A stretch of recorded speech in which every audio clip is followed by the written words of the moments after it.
Bonjour à tous, bienvenue dans Self Education, la chaîne YouTube qui vous encourage à l'auto-formation. Je suis Serge Katanga, ingénieur polytechnicien. Aujourd'hui, nous abordons la 6e leçon de notre cours sur les outils de gestion de projet. Elle porte sur les coûts et budgets d'un projet. Voici le sommaire. Au point 1, nous aborderons les différents types de coûts. Point 2, phase de la création d'un budget. Point 3, nous allons voir comment affiner son budget.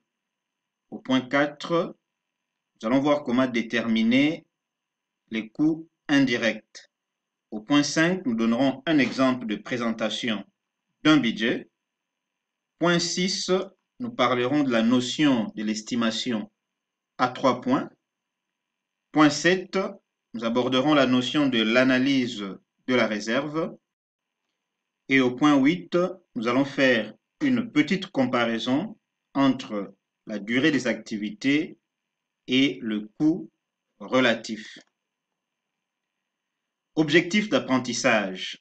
À la fin de cette leçon, vous serez capable de distinguer les différents types de coûts, d'estimer les coûts d'un projet, d'expliquer les 3 étapes de la création d'un budget et enfin d'affiner un budget au fur et à mesure de l'avancement d'un projet. D'après le PMBOK, qui est l'un des référentiels en matière de gestion de projet, le management ou la gestion des coûts comprend les processus relatifs à l'estimation des coûts, à la détermination du budget et à la maîtrise des coûts dans le but d'achever le projet en restant dans le budget approuvé. Évidemment, toutes ces étapes peuvent être retrouvées dans un projet de taille moyenne ou un grand projet. Dans les petits projets, l'estimation des coûts et la budgétisation sont considérés comme un seul processus pouvant être effectué par une seule personne en un temps relativement court. L'évaluation du coût d'un projet est très importante. Elle permet de comparer le rentrée par rapport au coût et d'évaluer ainsi la faisabilité du projet. Elle permet de savoir si les fonds nécessaires sont disponibles, sinon de solliciter des financements. Vous ne gérerez pas toujours des budgets détaillés pour tous les projets, mais en connaître les mécanismes peut faire de vous un meilleur chef de projet. Dans la pratique, c'est les services financiers de votre entreprise qui se chargera de la gestion de budget. Mais en tant que chef de projet, vous devez, à votre niveau, avoir toutes les informations nécessaires pour effectuer un suivi parallèle dans le but d'harmoniser. Un autre point avant de poursuivre, c'est qu'il faut tenir à jour un journal des dépenses dès le lancement du projet. Point 1. Différents types de coûts. Le budget d'un projet est une estimation détaillée et programmée dans le temps de tous les coûts liés aux ressources. Il se crée généralement par phase.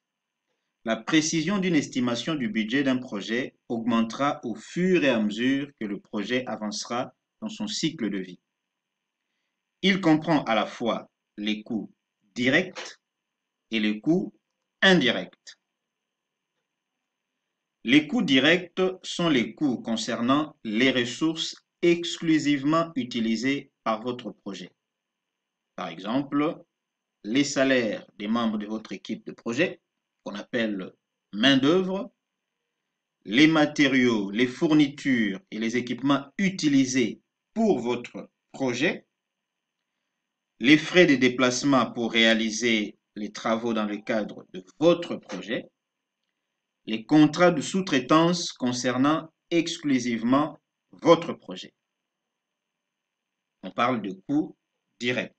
Pour connaître ces coûts, vous pouvez consulter le service d'achat, le personnel administratif et le service financier de votre entreprise. À côté des coûts directs, nous avons les coûts indirects. Ce sont les coûts concernant des ressources allouées à plusieurs projets, mais qui ne peuvent être imputés à un projet en particulier. En d'autres termes, ce sont des coûts non directement liés à la mise en œuvre du projet et donc qui ne peuvent pas lui être attribués directement. Il en existe deux catégories. Il y a premièrement les frais généraux.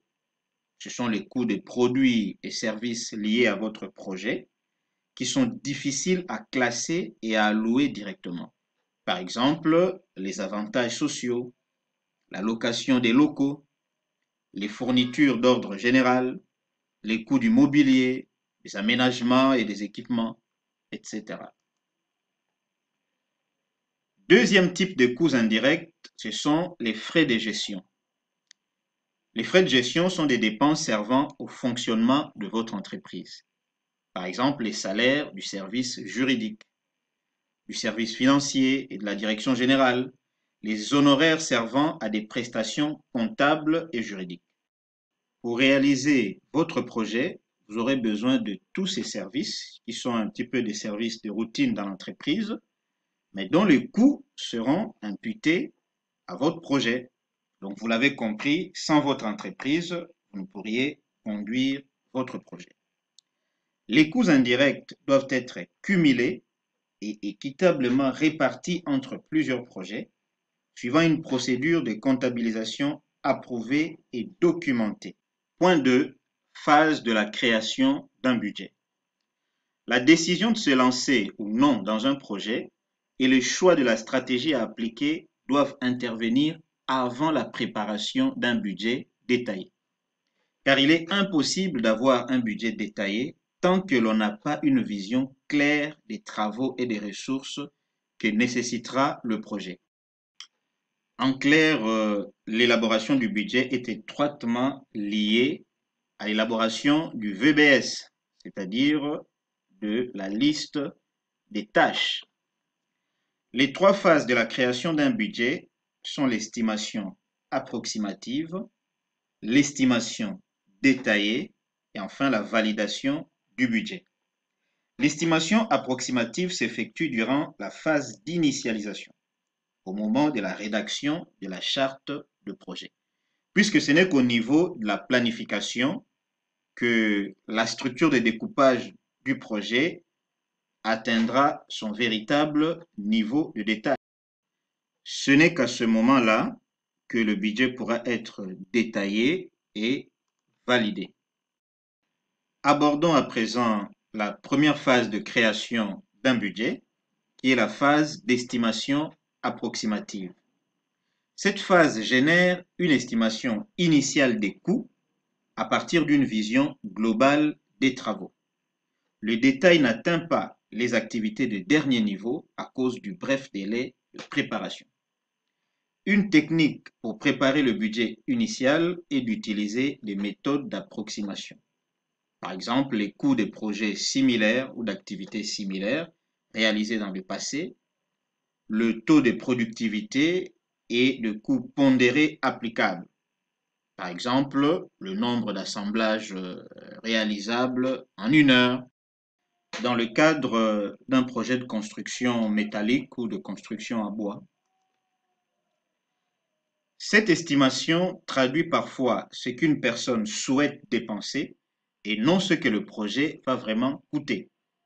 Selon la nature du projet, le budget final peut être le double, voire plus de la première estimation. Deuxièmement, nous avons la phase d'estimation détaillée. Cette phase implique de détailler les coûts estimatifs de chaque activité du projet, ce qui s'obtient en développant un organigramme technique de projet détaillé, qu'on a appelé le VBS principalement, et en évaluant les coûts de tous les lots de travaux de dernier niveau. Enfin, la phase de validation du budget, qui est l'aboutissement du processus de la détermination du budget. Elle fournit le budget détaillé du projet que de hauts décisionnaires approuvent et s'engagent à appuyer. Les coûts estimés de chaque lot de travaux sont consolidés de façon à établir une référence de base des coûts approuvés. Comme pour la réalisation de l'OTP, de l'organigramme technique de projet, on peut utiliser une approche ascendante ou une approche descendante pour déterminer le budget d'un projet. En général, on préfère utiliser l'approche descendante lorsque le budget total du projet est fixé d'avance. Voici quelques méthodes d'estimation du budget d'un projet. La première, c'est l'estimation descendante. Comme le mot l'indique, nous commençons par le haut et nous allons progressivement détailler le coût des différentes activités. Cette estimation est faite par analogie à des projets ou des activités similaires. L'estimation par analogie utilise l'information historique et le jugement d'experts. Moins précise, elle est souvent utilisée uniquement au stade de sélection du projet. Elle est par ailleurs moins coûteuse et moins consommatrice de temps. Deuxième méthode, c'est l'estimation ascendante. Cette fois-ci, nous partons du bas et nous remontons jusqu'au niveau supérieur. Elle consiste à estimer le coût de chacun des lots de travaux de l'OTP. Cette méthode est très précise car les personnes effectuant les tâches sont généralement consultées. Il existe d'autres méthodes d'estimation du budget, parmi lesquelles l'estimation paramétrique. Elle utilise une relation statistique entre les données historiques et d'autres variables, par exemple la superficie de construction en mètres carrés, pour estimer les paramètres d'une activité tels que le coût, tels que le budget et la durée. C'est un principe que l'on peut facilement retrouver dans les projets de génie civil. L'estimation progressive, quant à elle, décompose un projet en estimation des coûts séparés pour chacune de ces phases. Donc, on estime le budget au fur et à mesure qu'on évolue dans le projet. Point 3. Affiner son budget. En début de la phase de démarrage et de préparation, utilisez une estimation pour décider si l'entreprise doit soutenir votre projet. Il s'agit souvent d'une somme que ne doit pas dépasser votre projet pour que les rendements soient acceptables. En fin de phase de démarrage et de préparation, développez votre estimation détaillée et obtenez son approbation une fois les activités du projet spécifiées. En entreprise, la personne chargée d'approuver les budgets est généralement le directeur financier. Mais parfois, le supérieur hiérarchique du chef de projet approuve le budget. En cours de la phase d'exécution des travaux, révisez le budget approuvé. Une fois que vous avez identifié les personnes qui travaillent sur votre projet et lors de l'élaboration des contrats concernant l'utilisation des équipements, des installations et d'autres ressources, ainsi que le recrutement des fournisseurs et des prestataires, vous allez remarquer que des modifications peuvent se produire puisque vous êtes maintenant confronté à la réalité. Obtenez l'approbation des modifications à apporter au budget ou à d'autres éléments du plan approuvé avant le début des travaux.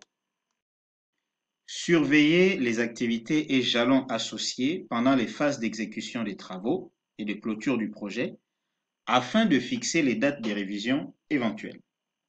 Prêtez attention aux éléments suivants qui requièrent souvent des modifications du budget approuvé. Les personnes assignées au projet sont plus ou moins expérimentées que prévu. Si les personnes affectées au projet n'ont pas l'expérience requise, ils peuvent vous coûter plus cher. Donc l'idée ici, c'est vous observez comment les personnes travaillent et ce qu'il vous coûte maintenant en vue d'anticiper les modifications futures. Pour la phase qui vient après, vous pouvez déjà préparer une demande de modification parce que vous avez vu effectivement ce que vos ressources vous coûtent. Les prix des biens et services ont augmenté. Vous n'allez pas continuer à travailler avec les anciens prix. Cela vous poussera à anticiper la demande de modification. Certaines ressources non humaines nécessaires ne sont plus disponibles au moment où vous en avez besoin. Vos clients veulent des résultats différents ou supplémentaires par rapport à ceux prévus à l'origine. Dans le but d'atteindre un coût de projet optimal, des compromis entre coûts et risques doivent être considérés, comme par exemple produire au lieu d'acheter, acheter au lieu de louer et partager les ressources. Un conseil, vous devez soumettre le plus tôt possible les demandes de révision du budget aux personnes à qui vous avez transmis le budget original. Point 4. Détermination réelle des coûts indirects. Pour chaque lot des travaux, les coûts indirects s'estiment généralement sous la forme d'une partie de coût de la main-d'œuvre directe planifiée. La main-d'œuvre directe, nous avons dit, c'est le coût du personnel. En général, c'est les services financiers de votre entreprise qui fixent chaque année cette portion, en estimant les coûts de main-d'œuvre directe de l'entreprise pour l'année à suivre, en estimant les coûts indirects de l'entreprise pour l'année à suivre, en divisant les coûts indirects estimés par le coût de main-d'œuvre directe estimé. Les frais de la sous-traitance ne sont pas contenus dans le coût de la main-d'œuvre directe. Les coûts indirects peuvent figurer au niveau de l'activité ou à des niveaux supérieurs. Point 5. Exemple de présentation d'un budget. Voici un exemple simple de l'estimation du budget pour le projet de la création de la brochure d'une entreprise. Vous avez ici la catégorie du coût. Vous avez la main-d'œuvre directe, c'est-à-dire les coûts liés au personnel de l'entreprise. Voilà, il y a moi. Je travaillerai pendant 200 heures à raison de 30 heures par heure et voilà, vous pouvez faire la sommation, ça fait 6 000 $ américains. Vous avez Marie, le nombre d'heures et le taux horaire. Voici donc le total de la main-d'œuvre directe duquel on déduira les coûts indirects. Coûts indirects, généralement, comment ça se présente? On dit 60% des coûts de la main-d'œuvre directe. Voilà, vous avez les coûts indirects, 5100 $ américains. Et il y a autres coûts directs, en dehors de la main-d'œuvre, il y a les matériaux 1000 $, les déplacements 300 $. Parmi les autres coûts directs, vous avez la sous-traitance 5000 $, ce qui donne le total d'autres coûts directs 6300 $. Et enfin, le total des coûts du projet 19 900 $. Vous pouvez refaire les calculs vous-même. Les bailleurs des fonds vous imposeront parfois le modèle de budget à utiliser. Sinon, vous devez construire votre propre modèle. Il y a deux façons d'organiser le budget. Vous pouvez l'organiser soit par activité, soit par type de dépenses. C'est ce qu'on appelle aussi présentation comptable. C'est ce qu'on vient de faire dans cet exemple. Point 6. Estimation à 3 points. La précision des estimations du coût d'une activité peut être améliorée en prenant en compte l'incertitude et le risque de l'estimation. L'origine de ce concept se trouve dans la méthode PERT. Cette méthode utilise 3 estimations pour définir la plage approximative du coût d'une activité. Il y a l'estimation la plus probable. Le coût d'une activité est basé sur une évaluation vraisemblable de l'effort requis par le travail et des dépenses prévues. Il y a en deuxième position l'estimation optimiste. Le coût d'une activité est basé sur l'analyse du meilleur scénario possible pour l'activité. Et enfin, il y a le coût pessimiste. Cette fois-ci, le coût d'une activité est basé sur l'analyse du pire scénario possible pour l'activité. Le coût attendu, cette fois-là, est une moyenne pondérée de ces 3 estimations. Selon la formule que vous voyez là, les 3 valeurs permettent de clarifier la plage d'incertitude. Point 7. Analyse de la réserve. Les estimations des coûts peuvent inclure des provisions pour aléas, que l'on appelle parfois réserve pour imprévus, afin de tenir compte des incertitudes sur les coûts. Les provisions pour aléas s'expriment sous forme de pourcentage du coût estimé de l'activité ou sous forme d'un nombre fixe. Lorsque des informations plus précises sur le projet deviennent disponibles, les provisions pour aléas peuvent être conservées, modifiées ou éliminées. Les provisions pour aléas font partie des exigences en financement du projet et doivent être clairement identifiées dans la documentation de l'échéancier. Il existe parfois une réserve contre l'inflation. Point 8. Durée des activités versus coût.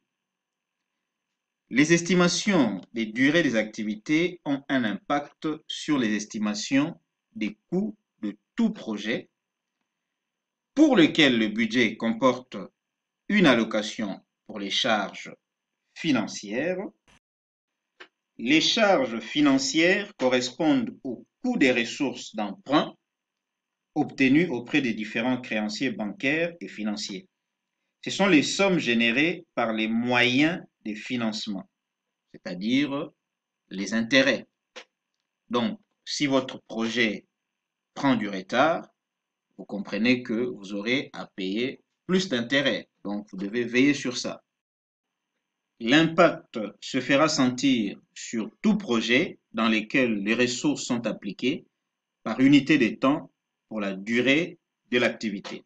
Ça, c'est facile à comprendre. Des ressources qui travaillent plus de temps, ils seront payés plus si leur salaire est fixé suivant un taux horaire.